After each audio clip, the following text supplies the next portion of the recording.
The title, The Moral Worlds of Fair Taxation, a perspective from mid-20th century Canadian history. Ah, the title has shrunk since the... Yeah. Excellent.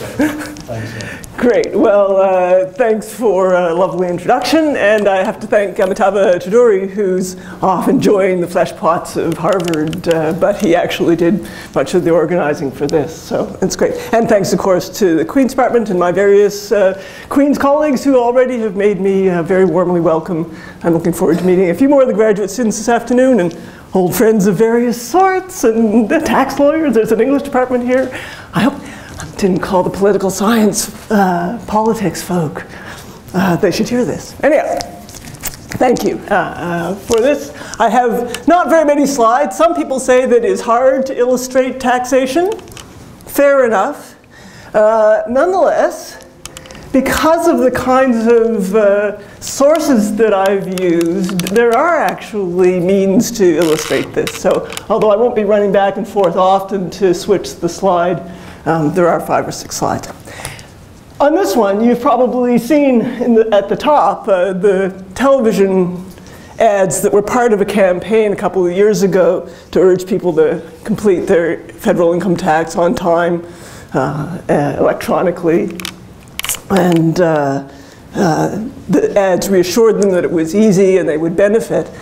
And I'm sure all of you realized as you were watching that there was a certain implied taxpayer being addressed, one that maybe wasn't too bright, one that was probably a little overwhelmed, kind of busy, she was putting it off.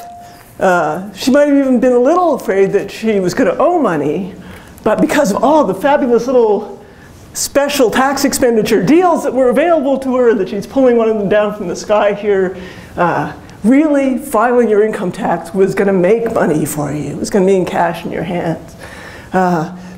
This image is a certain kind of person, and it's one of an array of kinds of implied taxpayers that you see in the public relations devices of the tax authorities over the period that I look at, 1916 to 1971.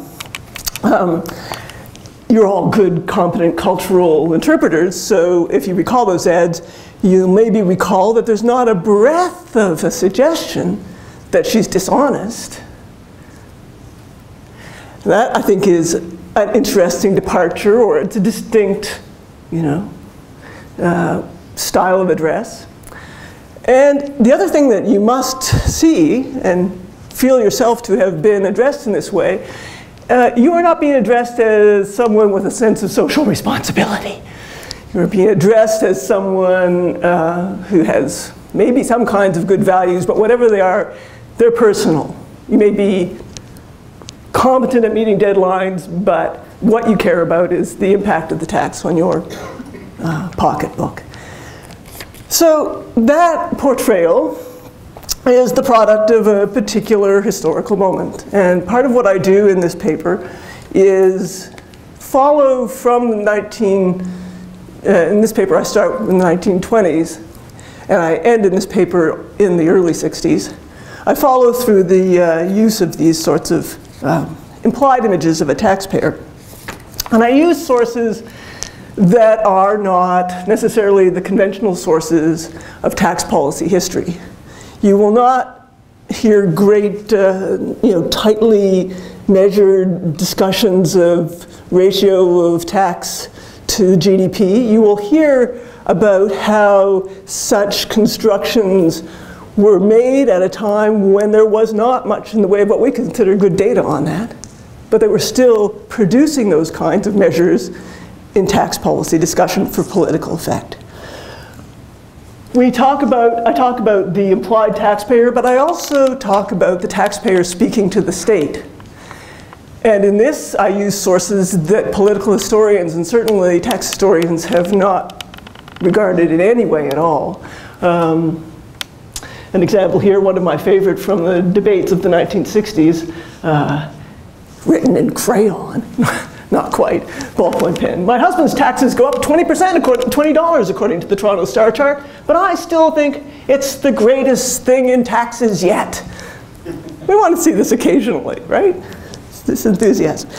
Okay, so the paper I'm giving now is kind of part of a larger book. It won't address all your questions. I'm hoping there's a great discussion period. I want to know what I'm leaving out, what you really need to hear. But on one point, at least, I'm going to be absolutely unshakable. And that is that this cultural material is not just an illustrative frill. These sorts of addresses to the taxpayers and the kinds of cultural contents in the taxpayers writing to the tax collector, this is a very important part of how taxes get collected. In 1952, Canadian Tax Foundation's Executive Director Monteith Douglas, who was an important person in the policy world of his day, pointed out that how effectively a given kind of tax can be collected depends not just on its rate, but on deeply cultural materials such as, quote, the attitudes and motives of taxpayers, still quoting Douglas, which extend far beyond direct reactions to the tax itself. Something more than just, I don't want to pay taxes, I want more money in my pocket, is involved in the talk about tax. And over the course of this paper, I hope you'll get some idea of what I think those other larger questions are. Tax history hasn't had a broad, enthusiastic audience, partly because people think there's only one boring story. But I think once you look at the cultural side of it, the story gets more complex, more interesting to the non-specialist in tax practices of whether law or accountancy. Okay, so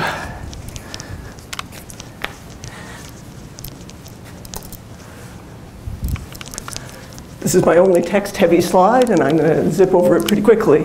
So the structure of this paper, I'm considering this period, which, as you all know, is important because of the emergence of the welfare state, the change in some of the foundational concepts of economics, and also, although this is something we can argue, but as I suggested in Contributing Citizens and in Public at Play, I think the 50s is a period of great democratization, not necessarily the sort of purely defined by the democracy chilling effects of Cold War rhetoric.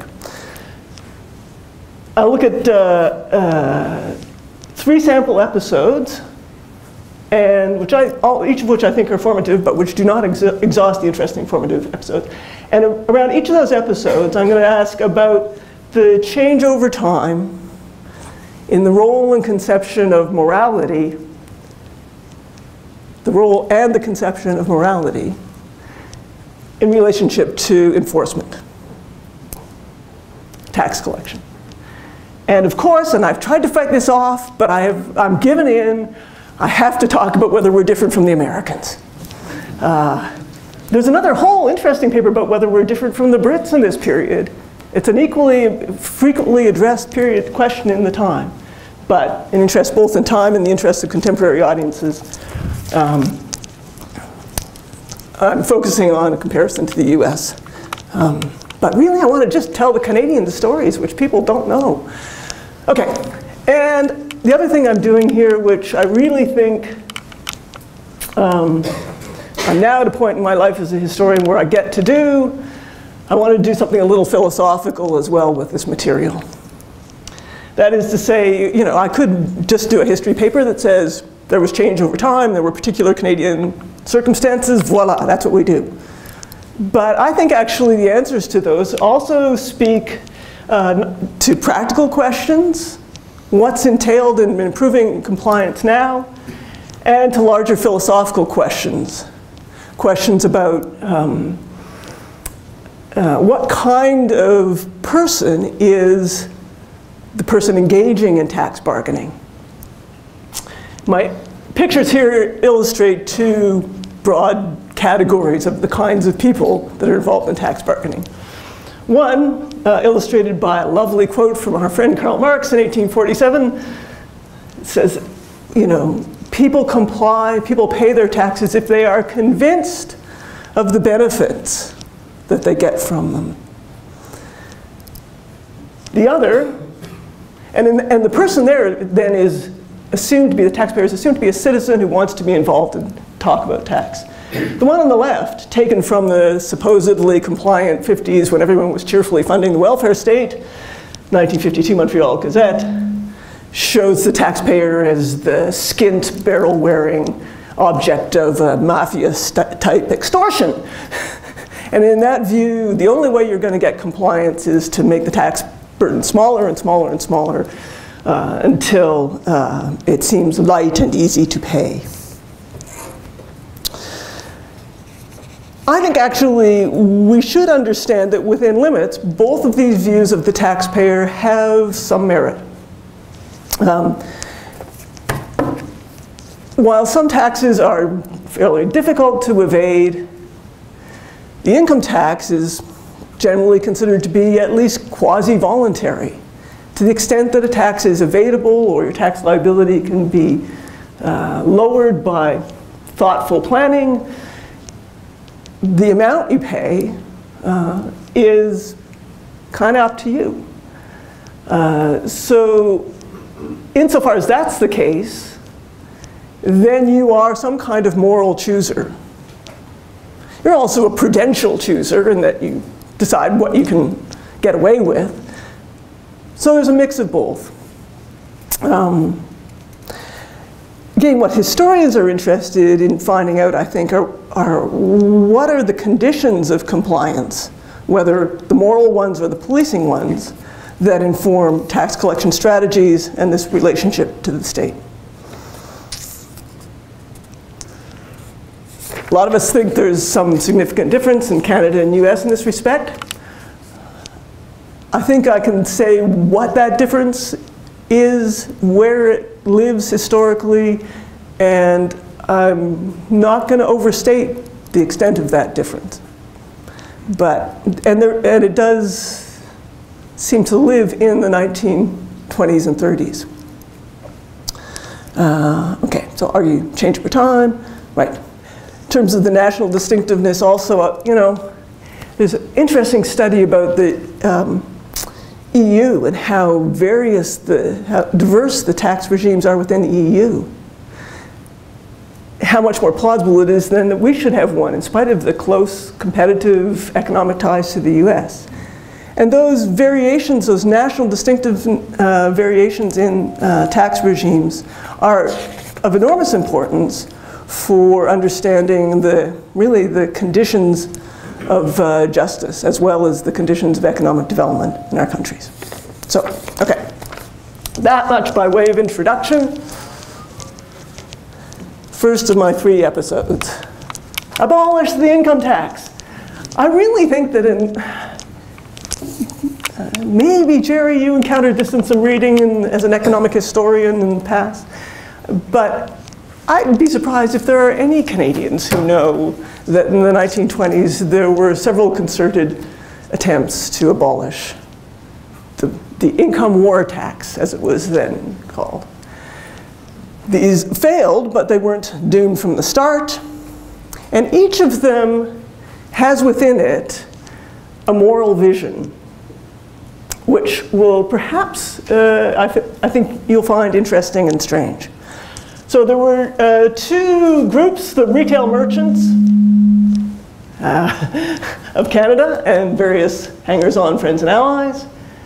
And there was a case, went through the Supreme Court, the Exchequer Court, rather vice versa, Exchequer, Supreme, and Judicial Committee of Privy Council from the province of Quebec, the Caron case.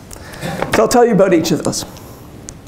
The retail merchants argued that income taxation, not just the federal, but income taxation in general, was immoral.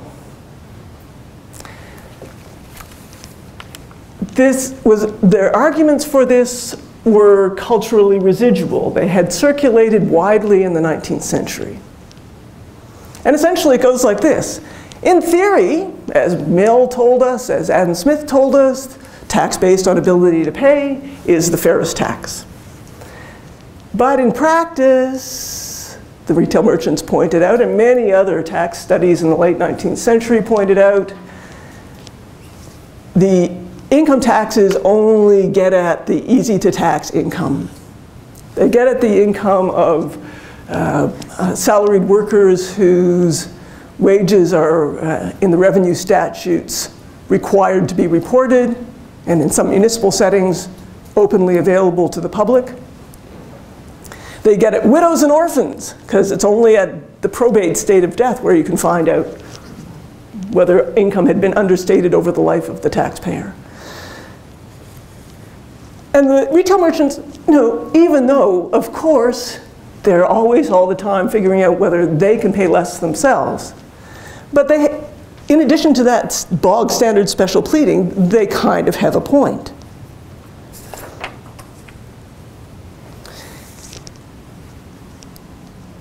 Income taxes in the period in which most of them had grown up had been unfair in just this way. They hadn't been very productive because they were so easy to avoid. Real estate, real property tax, that you could collect because you could seize the property, it was there. But things like cash or bearer bonds, people could have it under their mattress. The taxing authority would never know it was there. So, and in moral terms, not only did the retail merchants argue that it turned on its head the ability to pay argument, but in a lovely use of the Lord's Prayer, lead us not into temptation, they argued that income taxes really posed what now the insurance companies call a moral hazard. You almost cannot not cheat. And if you resist on sheer grounds of personal honor and decency, then, well, you're carrying a free rider, perhaps a legion of free riders on your back. So they argued Canada could be a leader in eliminating its income taxation, and there's all kinds of other advantages, but that's the moral case they made.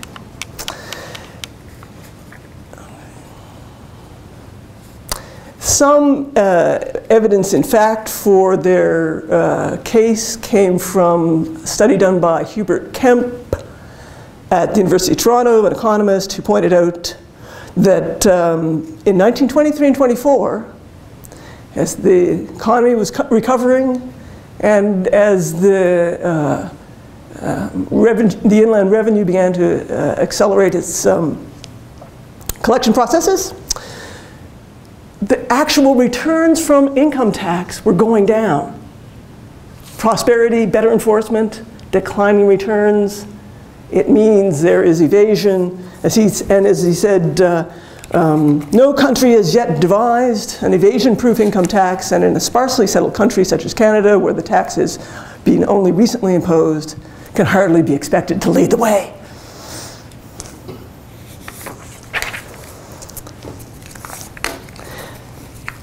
Meanwhile, in another part of the country, in the higher reaches of the government of the province of Quebec, the federal income tax was being challenged from another viewpoint.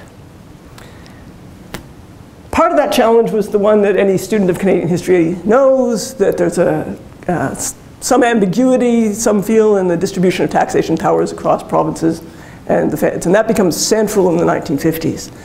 But there is a different argument. That argument is made in the course of the Caron case. But there's also something more like a moral argument with a Canadian-specific element to it, that the Caron case. So Caron was the Minister of Agriculture. He owed a tax debt to the federal government in the wartime income war tax.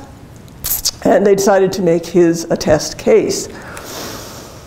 Had the Caron case succeeded, it would have exempted from federal income tax every public employee in Quebec, every minister, every deputy minister, every clerk, every public employee, on the grounds that the federal income tax violated a doctrine that was part of the international law of federalism, the doctrine of the immunity of instrumentalities.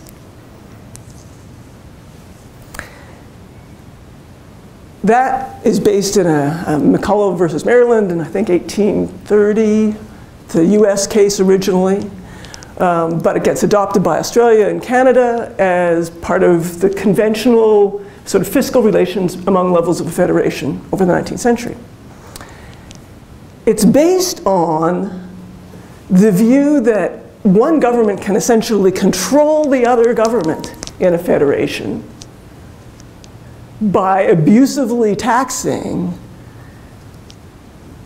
the revenue from their bonds, the salaries of their employees, the instruments of the action of that lower level of government, or higher, can be in effect destroyed. And it's in this case that you see the use of the power to tax is the power to destroy. So there's case law in Canada. Le Préron in 1877 is the one that they mainly relied on. But in the early 1900s, in it's either 6 or 8, City of St. John v. Abbott, there begins to be, within Canada, some questioning of this power to destroy argument.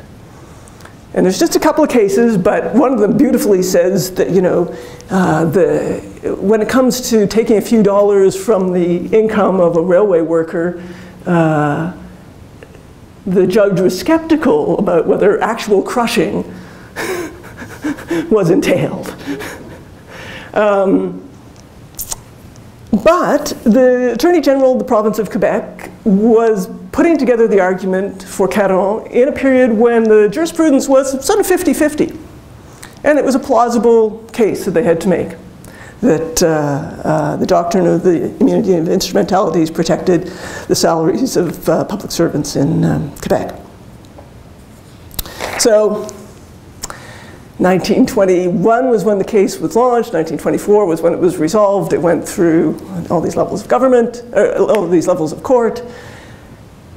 Langto, the Attorney General, was, I think, not psychic, but just realistic when he said at the beginning, look, we have a good argument, but there may be extrinsic circumstances that will prevent us from winning.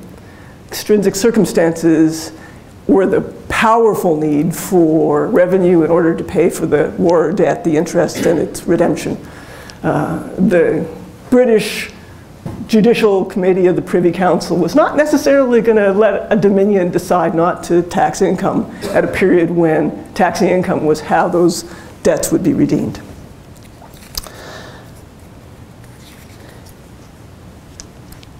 You can see the outrage among the lawyers involved in this case, Louis Saint Laurent, who became the Prime Minister of Canada in the 50s. You can see the outrage at the kind of, what they really feel, the treachery of the federal government. There's some of the moral content of this case. There has been promise breaking. But more significant for the long-term federal-provincial relationship around income tax, but the more significant promise breaking was a literal one. During the course of that test case, the Income Tax Commissioner, R.W. Bredner, had said that Quebec officials would not be obliged to pay the interest or any penalty on outstanding balances. But by the time the case was over, there had been a major scandal in the Canadian revenue system, the customs scandal of 1926. There's a new 25, 26, it's already cooking up in 24. There was a new Department of National Revenue minister. There was a total obsession with no special deals, promises, clean broom. The new revenue minister said, you know, those exemptions from penalties and interests, sorry. You're paying the penalties and interests. So the whole political and civil service of Quebec suddenly had, as individuals, a pretty significant tax debt because the feds had lied to them. Just keep that in mind if you want to understand a little bit of the political views of Quebec. Okay. So why did this happen this way in Canada?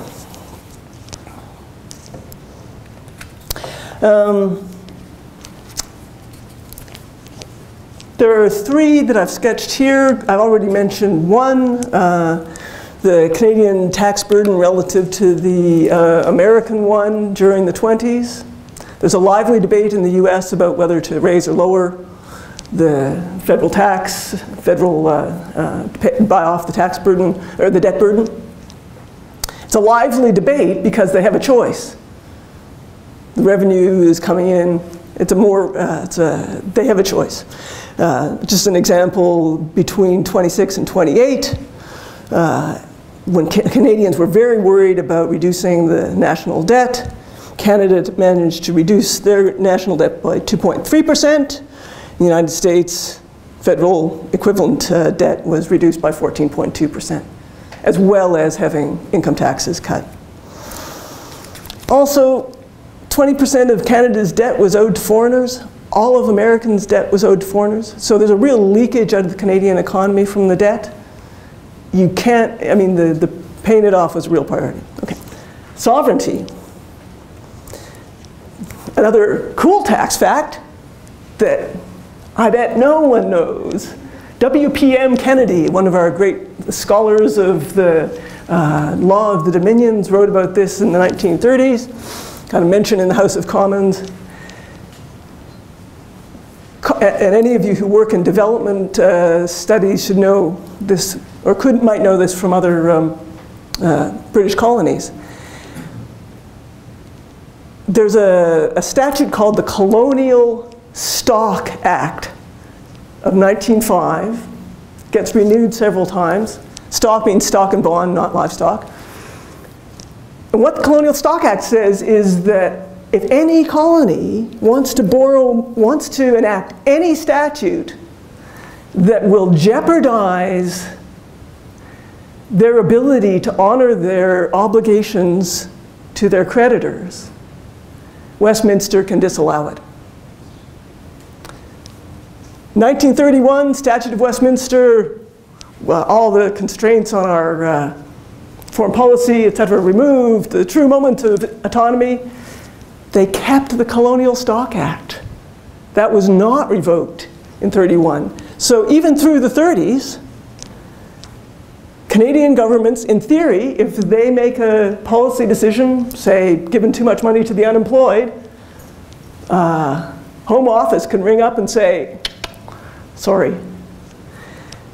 And that's, in fact, what happened to Newfoundland, right?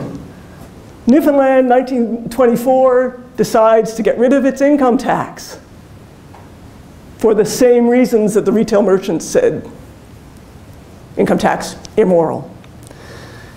Although the next government that came in reintroduced the Newfoundland income tax in 29, they weren't able to make it a productive tax. Some of the members of the cabinet of the Dominion of Government Newfoundland were known to be evading the personal income tax. 1933, Newfoundland defaults on its debt to its creditors. Canada is not a sovereign nation in the way that the United States is during this period. So to do things like abolish its income tax, it understands that people are listening in London. And finally, the third reason, it hurts me to say this, but I'm not sure the third party helped out here. The American federal income tax was a subject of great political debate between Democrats and Republicans. Democrats really saw it as soak the rich one that would really take down monopoly, eliminate the power of plutocracy. That's what an income tax was good for. And within the Democratic Party, the Farm Labor Wing was among the most committed to this view. So as a party, the Democrats' left wing kind of drove the choices of Wilson and McAdoo as secretary.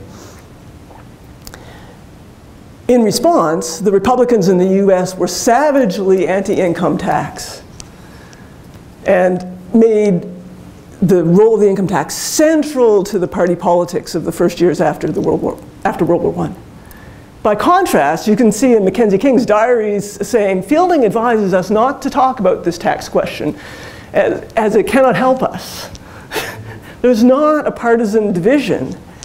And in fact, what happens is that the tax regime that emerges out of this fight with the retail merchants and all the other contexts of the 20s, the tax system that emerges is the one that the Republicans were fighting for in the US. So we get a very conservative tax regime with a lot of income. We get a sales tax, which the Republicans absolutely rejected.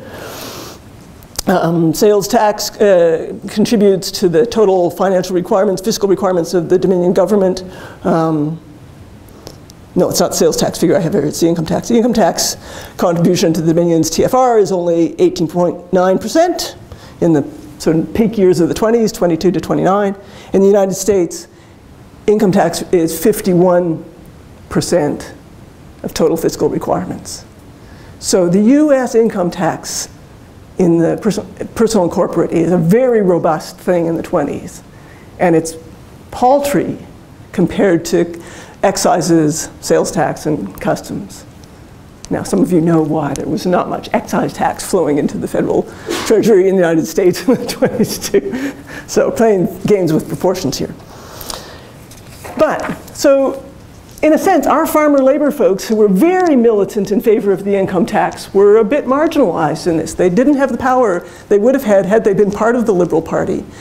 Their protests in support of income taxation did, I think, help to counter the retail merchants, and it meant that we continued to have an income tax as well. But it's, in a way, the weakness of that third party in the 20s that helps to give us a not very significant federal income tax.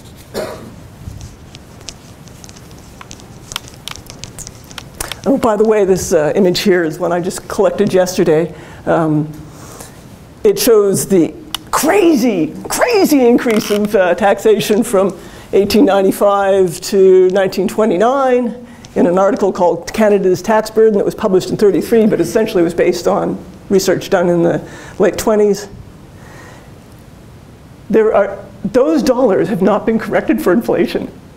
And some of the things that's just crazy about this kind of debate in the 20s is that everyone's talking as though there had been no depreciation in the value of the dollar over the course of the war. And it's really not until 1929 when an economist at Manitoba, Burton Hurd, says, let's look at ratio to national income and value of the dollar. And then he finds that the tax burden is in fact a little lower by the end of the 20s. Okay, right. All but one of these people are American, and you'll see why when we get to the end of this section on fighting free riders in the 1930s. How am I doing for time? If we started a little late, I have maybe 20 minutes. Okay. Still, I will want to be careful to cut. All right, well, as you can well imagine, the paying of taxes became highly moralized in the 1930s. It was very clear that people who were struggling with, loss of credit, loss of work, loss of markets for farm products, were all in a very bad shape, and their inability to pay had to be made up somehow. One of the ways it was predominantly made up was by borrowing. And so the discussion of credit and debt and their relationship to tax in the 30s was really very fraught with this, this sort of moral worry about relationship between individuals' well-being and the well-being of their fellow citizens. The tax department had recently become the Department of National Revenue, 1927.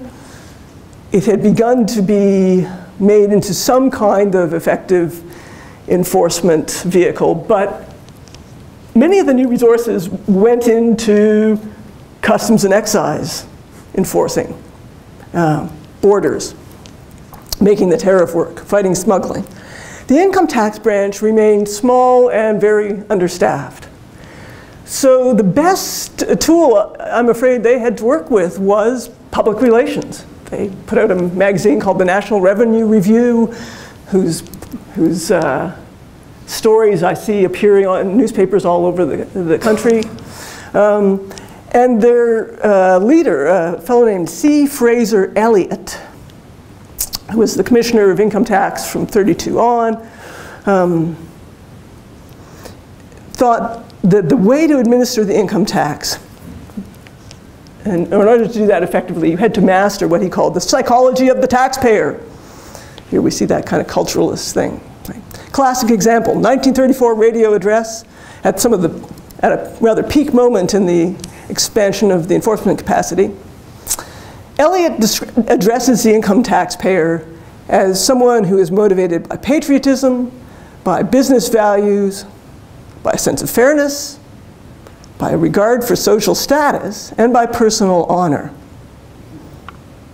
He says the income taxpayer regards income taxation not as a penalty, but simply one way in which one may discharge one's duty as a worthy citizen and serve the nation. The collection costs for income tax are low because the taxpayers have given the income tax their loyal cooperative and loyal cooperation and patriotic support. If this were not the case, he goes on to warn, and I've seen him do this more than once, in case there were to arise a, quote, general resistance movements to tax measures which would require coercive measures to enforce compliance, the cost of an income tax would be enormously increased. He addresses people whose incomes are not so high as to be taxable and says, they should know of the acceptable manner in which those who pay it are bearing it. In Elliott's rhetoric, the taxpayer is an admirable and even elite person, fit but few. Even towards the end of his career, when the system became more legalistic and he was thinking of moving on to something else, in response to a Senate committee, he says that that judicial interpretations that had, of recent years, had told taxpayers that they might properly avoid tax, but not evade it. And in his view, such legalism had, quote, adversely influenced the moral tendency of the public. In his later years, he said, you know, the only thing that makes an income tax work is when you have a population who are, in the vast majority, honest, well-educated, and law-abiding. This is the image of the Canadian taxpayer we know and love. This is the compliant taxpayer who is because they understand the deal. They comply because they are rational social deliberators. They know what they're buying. And that's the image that the tax authority communicated over and over again in the 20s. Now I have some evidence here from letters, which I'll skip over, but you can challenge me on this later, but evidence from letters that where people who had gotten away with tax evasion or who had declared their tax honestly, nonetheless were expressing anger at being addressed. It's particularly the people who they've paid their taxes. It's the kind of, they don't like the address. They feel shamed by being addressed as a possible evader. I get letters from, and this is the Toronto Star piece, from a religious revival movement, the Oxford group, who, when they decide to do a moral inventory of what's good and bad in their life, if they've evaded any tax, what they do is they send the money in. It's like Alcoholics Anonymous 8-step or whatever it is. AA is actually connected historically to the Oxford group. This idea that you need to make amends. So there's tax dodging is clearly something that is morally dubious in this world in the interwar years.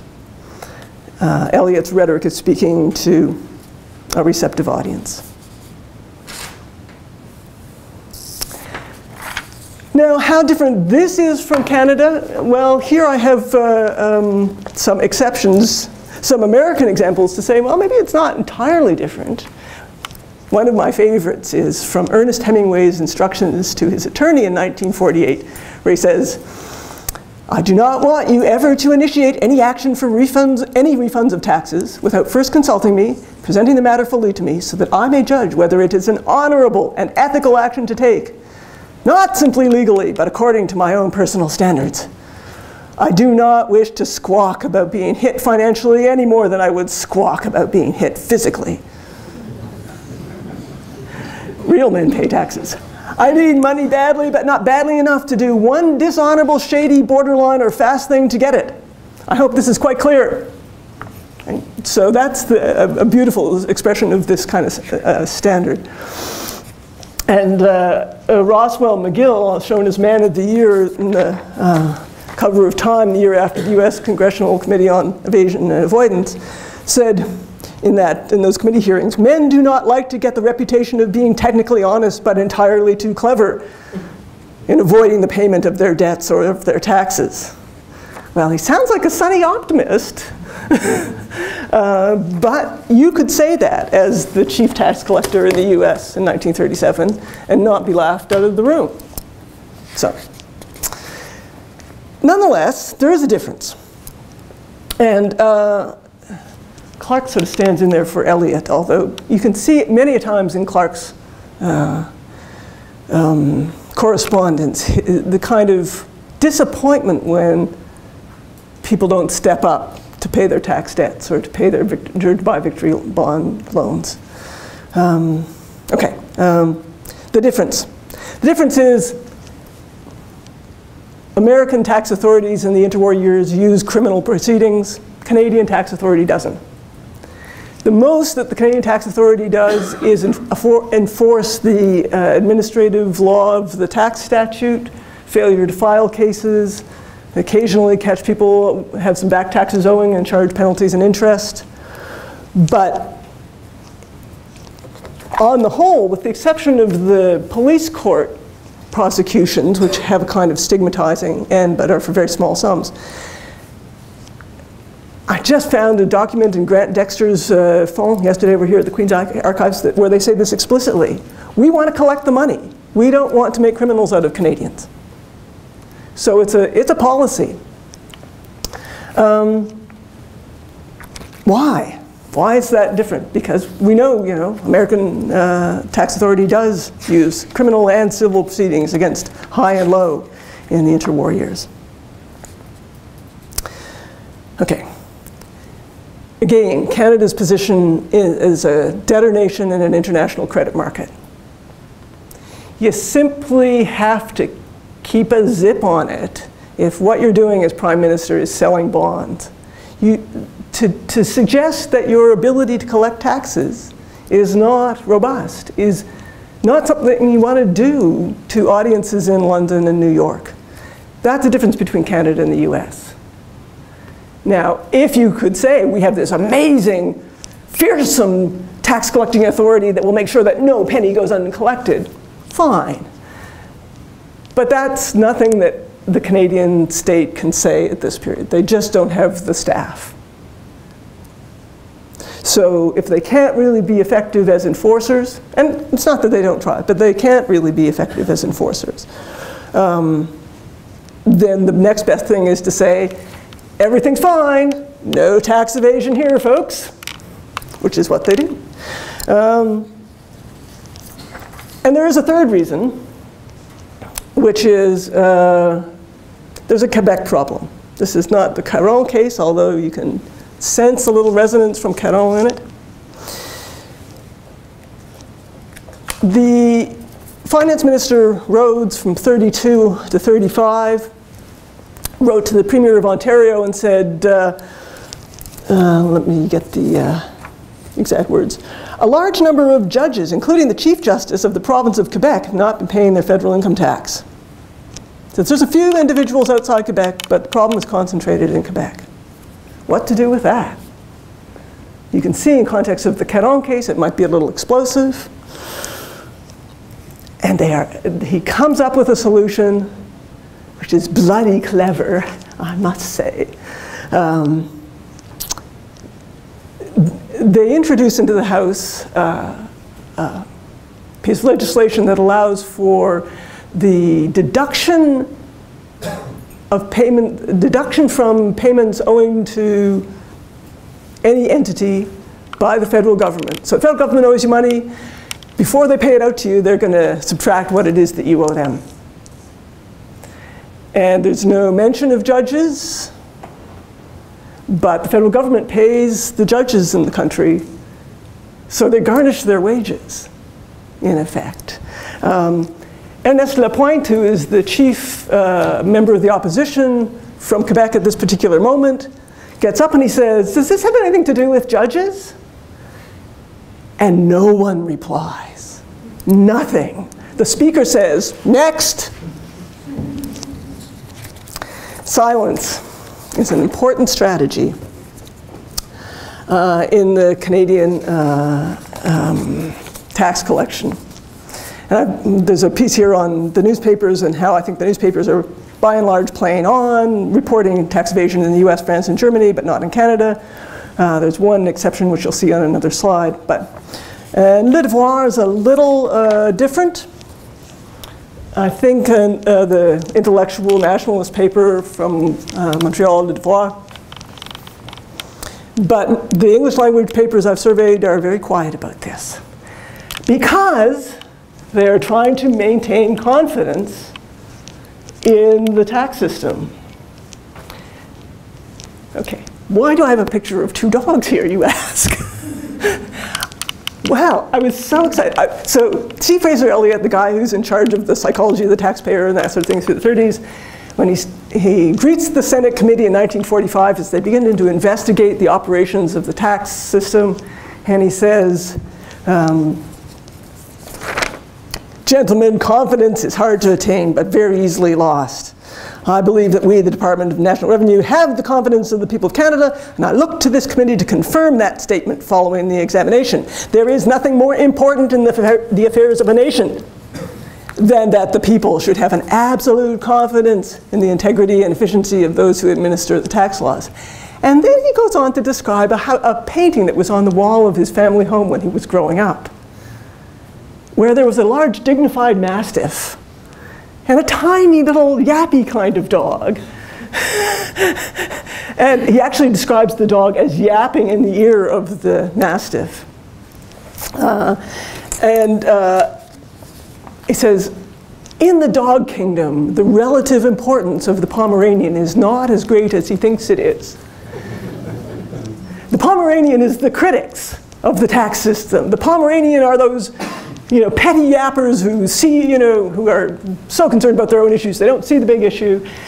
I thought I would see if I looked at Victorian genre paintings with animals, if I could find one. And I thought Landseer seems like a likely artist. I think this is the painting that was hanging on the Elliott family home. Mastiff, Pomeranian, dignity and impudence. Yeah, anyhow. So, this is about the only story that I saw. The senator may resign seat to protest tax evasion. That's the only major Canadian tax evasion story that I saw in my surveys of the Toronto papers and the Montreal and Quebec papers. But even this guy, Larry Wilson, who was a senator who was himself wealthy, Mackenzie King referred to him as grandstanding and self-important. He just didn't really think that there was true political. Okay, so before we leave the 30s and the 40s, although there's much more to be said about World War II, and I say it in the book, the free riders that the people were worried about in the moral discourse of the 30s were not, as you might expect, simply the plutocrats and the wealthy. There was also a talk of working class people and farmers as free riders. The view was that they were the people who were benefiting from these new expenditure by the state, and that they had goddamn better well chip in. So British Columbia, for example, introduced a 1% income tax that was collected on every pay stub, well, they didn't pay stub, every pay envelope, regardless of whether someone had worked just for a day as a casual. It's not much money, but if you have zero money and you have debtors, the notion that that 1% is taken off, it launched a firestorm. And same thing, they introduced a new, the federal government introduced a check tax, which is a kind of tax that had been in place until the 20s, and then canceled it, brought it back in. Housewives who were bringing their eggs and milk to a creamery to get about $2 maybe for the family, from the small cash influx. The stamp that went on that check that the dairy paid them at 2 cents was sometimes 15, 20% of the amount of the check. Again, you know, people were upset. Sometimes the merchants wouldn't put the stamp on, and the bank would end up having to put the stamp on. So there was this going after the little people as free riders too. This indignation at free riding, however imaginary, I think is a cross-class phenomenon. Okay. In World War II, and this is from a 1944 ad mat that was distributed from the Wartime Information Board to union newspapers and house organs and personnel magazines. And there were a bunch of different ads. It was about paying the income tax and whether overtime was a ripoff or not. The pitch that's being made, as it was made in those, the pitch for those small taxes in the 30s was a pitch towards solidarity. That's quite different than the honor language, moral language I should suggest from the middle class discourse, but it's one that arguably fit the audience that they were addressing. Okay. So and the housewives who got the discount for their husband's married exemption. Wife could work, get taxed as a single person. Husband could work, keep his married exemption as though his wife was a dependent. That's a concession to tax avoidance on the part of married women. So through this 43-44 period, when you begin to have a new mass tax base, working people find their own ways to avoid tax.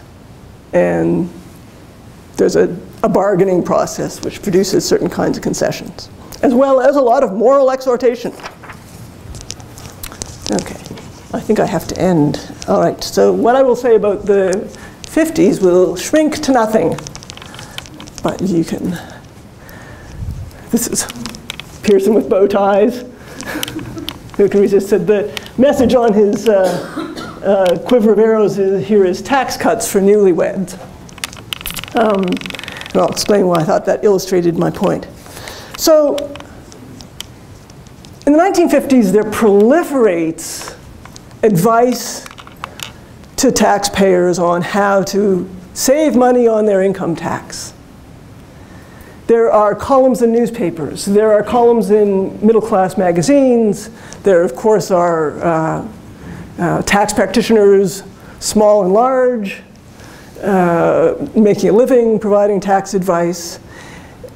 There is created a tax appeal board, which is antecedent of contemporary federal tax court, which, unlike the Exchequer Court that had preceded it, met frequently and had low court costs and met more than just in Montreal and Ottawa.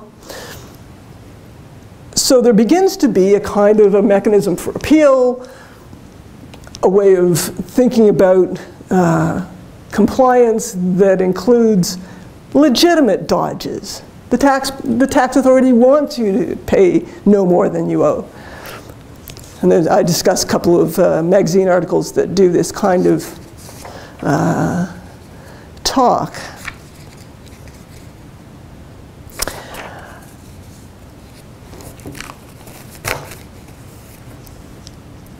But it's not as though moral language disappears entirely.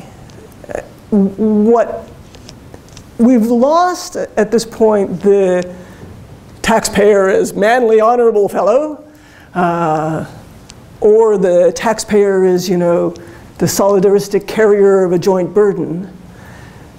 But the moral language that you see here is part of, and it's kind of a companion to the macroeconomics that begins to be more commonly a part of both tax talk and economics and public policy talk in the 50s.